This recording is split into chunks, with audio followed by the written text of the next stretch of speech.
बंड्या, तू ग्रामपंचायत लढायची म्हणतो हा, पण तुला काही लोकांची समाजसेवा करायची नाही. तुला काय करायचंय? तुला निव्वळ पैसे कमवायचे. तुझ्या डोक्यात काय आहे? मी ग्रामपंचायतला सरपंच म्हणून निवडून आलो की मी गावचा मालक झालो.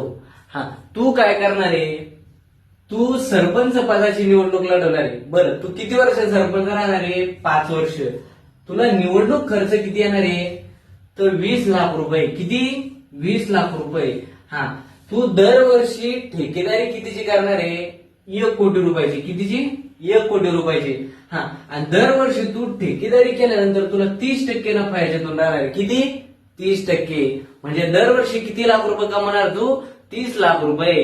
हा, तर डोक्यात हे राहतं गणित. हा, 30 लाख रुपये तू दरवर्षी कमिणार आहे. बरं, तू 5 वर्षी 1 कोटी रुपयाची विकास कामं नाही म्हणतात त्याला.